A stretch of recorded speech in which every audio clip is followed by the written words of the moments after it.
નમસ્કાર. આજે અમે આવ્યા છીએ અક્ષર સેલ્સમાં, જે મનીષભાઈનું અક્ષર સેલ્સ કહેવાય. તો મનીષભાઈ, હાલ મને 2024ની ચૂંટણી ચાલી રહી છે અને એક લોકોની એક ઝંખના છે કે ભાઈ મારે બ્રોડગેજ જોઈએ છે, મારે એરોપ્લેન જોઈએ છે, પછી સારામાં સારો ઉદ્યોગ જોઈએ છે, સારા ધંધા પાણી જોઈએ છે, મારે એજ્યુકેશન જોઈએ છે, મારે આરોગ્ય જોઈએ છે. તો જે લોકોની ઝંખના છે, તો આપનો શું અભિપ્રાય છે અને આપનો શું વિચાર છે?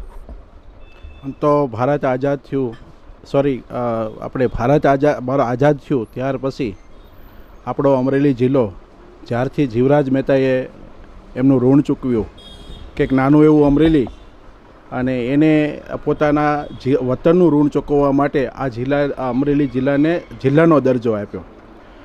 ત્યારે એ સમયમાં અમે ઘણું બધું રિસર્ચ કર્યું, જોયું કે આ જિલ્લો ખરેખર નાનો એવો, આજુબાજુના તાલુકા પણ અમરેલીથી મોટા હતા, છતાંય જીવરાજ મહેતા સાહેબે આ જિલ્લા, માનો કે અમરેલી જિલ્લો બનાવ્યો.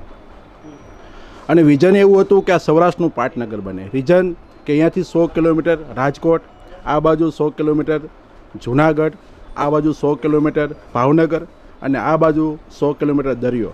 એટલે ક્ષેત્રફળની દ્રષ્ટિએ જોઈએ તો અમરેલી ખરેખર આ સૌરાષ્ટ્રનું પાટનગર બનવું જોઈએ. પણ વારસાઈમાં જ્યારથી આપણા નેતાશ્રીઓ બધાએ, માનો કે ઘણા ધુરંધરો નેતાઓ થઈ ગયા, પણ આ જિલ્લાનો કોઈ વિકાસ થયો નથી. અને આજની તારીખે અમે એવી અપેક્ષા રાખીએ કે લાખો લોકો ડે બાય ડે અહીંયાથી હિજરત થાય છે. હવે અહીંયા ઉદ્યોગ આવે, લોકોને રોજગારી મળે, અહીંયા બધી સુવિધા ઉપલબ્ધ થાય, તો આ જિલ્લો કદાચ જિલ્લા તરીકે ટકી શકે. બિલકુલ. ખાસ કરીને મને ફોર એક્ઝામ્પલ આપો વિકાસ વિશેની વાતચીત કરો કે તો મને રાજમહેલ છે, રિવરફ્રન્ટ છે, કે પછી અમરેલીની જે બાગ બગીચા છે, જે સારામાં સારી સુવિધા થવી જોઈએ. તો ઉમેદવાર તરીકે મને શિક્ષિત ઉમેદવાર, અશિક્ષિત ઉમેદવાર, જેને કહેવાય કે એક્સપિરિયન્સ વગેરે વગેરે, જે બંને ઉમેદવારો વિશેનો જે તફાવત છે, ફોર એક્ઝામ્પલ જે ગામમાં ચર્ચા ચાલી રહી હોય કે જે તમને સારું લાગતું હોય, તો શું બે ઉમેદવારો વિશેનો અભિપ્રાય આપશો આપ? ઉમેદવાર તરીકે જો જોઈએ તો આમ તો ભરતભાઈ સુતરિયા અને જેનીબેન ઠુમરમાં તફાવત જોઈએ તો જેનીબેન ઠુમર છે એ એજ્યુકેટેડ છે અને સક્ષમ પણ છે. સામે ભરતભાઈનો મને કોઈ એક્સપિરિયન્સ નથી, પણ એની સામે પાર્ટી બહુ મજબૂત છે અને એની સાથે વિકાસ કરે એવા નેતાઓ પણ છે. એટલે આવનારા દિવસોમાં વિકાસ થાય એવી આપણે ઈચ્છા દર્શાવીએ. બિલકુલ. પછી માનો ને આપણે ત્યાં હજારો કસ્ટમરો આવતા હોય, આપણે વર્ષોથી અમરેલી જિલ્લામાં માનો બધી વસ્તુનું સપ્લાય કરી રહ્યા છે. તો જેને કહેવાય કે મોંઘવારીની જે હાલ એમ કે બેકાબુ છે, કે આપણે માનો વેપાર ધંધામાં GST છે કે વગેરે વગેરે જે નવા નવા પ્રશ્નો હોય, અને આપણા ધંધાનો જે નફાનો ગ્રોથ થવો જોઈએ, જે માનો દુકાનનો ખર્ચો હોય કે એક વેપારી તરીકે, અને આપ વેપારી એસોસિએશનમાં પણ ભળેલા છો, તો વેપારીઓની શું વેદના છે, હાલની બિઝનેસની શું પરિસ્થિતિ છે, હાલની GSTની શું પરિસ્થિતિ છે, નગરપાલિકાના વેરાની શું પરિસ્થિતિ છે, અમરેલીની ઝંખના શું છે, અમરેલીનો વિકાસ વિશે શું કહેશો? કોઈ પણ જિલ્લાનો વિકાસ થાય એટલે અમરેલીના વેપારીનો વિકાસ થાય જ. અહીંયા ઘણા બધા ઇન્ફ્રાસ્ટ્રક્ચર ન હોવાના કારણે ઘણા વેપારીનો વિકાસ પણ રૂંધાય છે. જેમ કે 4 ટ્રેક રસ્તા નથી, એના કારણે આજુબાજુ જિલ્લા અથવા તાલુકાની અંદર જે આપણું ટ્રાન્સપોર્ટેશન હોવું જોઈએ, જે ફ્રિકવન્સી મળવી જોઈએ, ફ્રિકવન્સી મળતી હતી, એના કારણે આ એક સ્ટેબલ બિઝનેસ છે. અહીંયા કોઈ ટોપ લેવલના બિઝનેસ કરી શકતું નથી.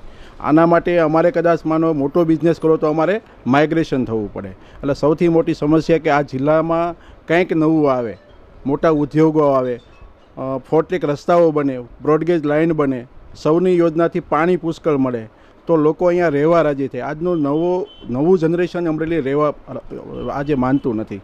એને એવું થઈ રહ્યું છે કે આ જિલ્લો મારા માટે ભવિષ્ય નથી, એટલે લોકો અહીંયાથી હિજરત થાય છે. બિલકુલ.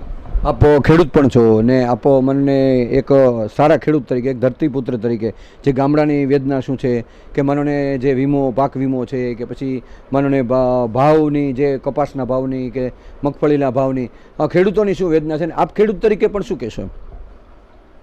સૌરાષ્ટ્રમાં સૌથી મહેનતુ ખેડૂત હોય તો અમરેલી જિલ્લામાં. પુષ્કળ મહેનત કરી અને લોકો ઉત્પાદન પુષ્કળ લઈ આવે છે, પણ એને પોષણક્ષમ ભાવ નથી મળતા. એનું બીજું પણ કારણ છે કે ખેડૂતો માત્ર મહેનત કરે છે અને ક્યારેય માર્કેટિંગ કરતો નથી, એના કારણે પણ આ પ્રોબ્લેમ છે. બીજું, હું માનું છું અમરેલીમાં સૌથી મોટું APMC સેન્ટર છે. જો આની ઇન્ટરનેશનલ દરજ્જો દેવામાં આવે તો ફોરેનથી લોકો અહીંયા પરચેઝ કરવા આવે અને ખેડૂતોને ભાવ મળે અને આ જિલ્લાનો વિકાસ થાય.